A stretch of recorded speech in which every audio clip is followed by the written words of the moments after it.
So what do you think that the major reason for their success?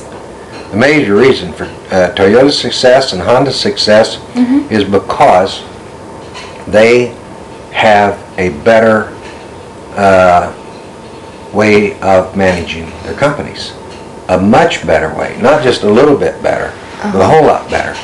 And the depth of learning, and it's like the depth of, let's say, the buyers.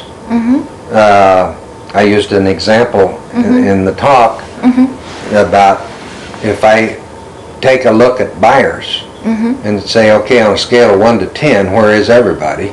Toyota's a 10, Honda's a 9.5, Nissan's an 8 or 8.5, and the very best, GM, Ford, Chrysler, Fiat, any of the others, including Mercedes-Benz, Volkswagen, yeah. maybe a 1.5, in my opinion. And the reason is because it's like the Toyota and Honda people are like PhDs, and the other people are like third graders in the depth of their knowledge of about what they do, and it's the way in which they've been taught, and it's very, very different. Now, what's the sport that you know the most about? Soccer? Tennis. Tennis, okay. Now, let's say you have the top professional tennis players, and they play the very best university teams. 1,000 times. This team wins all 1,000 times because they're a whole lot better. All stars. Huh? Yeah.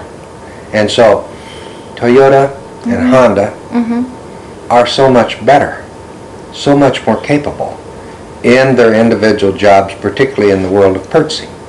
There's no comparison. An 8, 8.5, or a 9 compared to 1.5. My judgment. And I know because I worked for 3 American companies. Yeah. And I worked for Honda for 10 years. So I don't have to guess. I know. But do you think the culture is one of the key reason for the success? The what? Culture. Because Japanese, they want the suppliers to work together more tightly. Yeah. And maybe they show less activity than the American companies do in global sourcing. They tend to find those long-term relationship. Is that the reason? Always find the long-term relationships. Yeah. Do you think this also makes some contributions? Big contribution. Because Honda never changes a supplier. If we get a supplier for a particular part, and that supplier says, I'll meet your cost standard 100% of the time, I'll give you 100% delivery, I'll give you 100% quality, and my engineering R&D will stay in front of all of my competitors. Why would you go anywhere else? Yeah, and so these companies that have those type of relationships and those kind of commitments, they are the best, and so Toyota's going to buy from them. Now, maybe if that company maybe has new management, and the new management's not the same as the old management, and so all of a sudden they start missing their commitments, and they don't maintain this perfection, stable. Then Toyota would have to make a decision. Do we go in there and help save them from themselves? Okay. Or is there somebody over here that would be better to work with? But the problem is always the supplier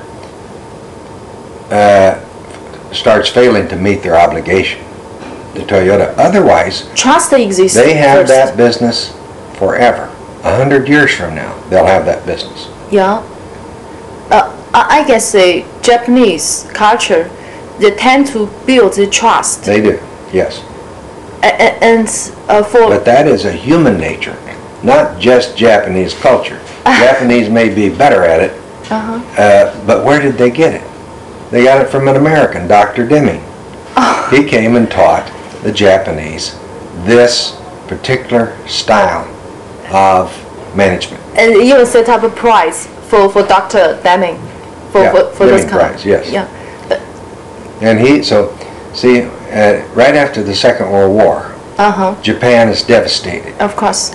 And so there's 6 large companies. The heads of these companies came to see General MacArthur. And they said, we need help.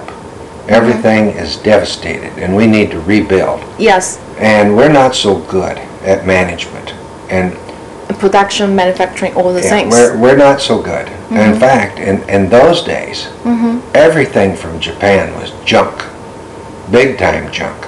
Not just a little bit junk, but big junk. And so MacArthur called the Pentagon and said the Japanese leadership of 6 large conglomerate companies wants some help. And so the Pentagon said, oh, there's a big, tall, lanky guy, PhD, running around here that's got a particular philosophy and he's driving everybody crazy. We'll be delighted to send him over there, see? And American don't like him at that time. Yeah. And so Dr. Deming only packed a small suitcase because he was sure that he would go to Japan and they would chase him off back to the United States in a very short period of time. He's so wrong. But he was wrong. Yeah. Because these companies were so much needing someone, anyone, who could give them the types of direction that they needed. So he did. And then they adopted this, and so it's very interesting. And the Americans did not adopt it. Then they tried, later on, many years later, Yeah, many years later they tried to adopt it because otherwise they can't compete. Yeah, especially Toyota entered America very, very successfully. Yeah, very successful. Yeah, it's so interesting stories actually. It is so interesting. Life is interesting. Yeah.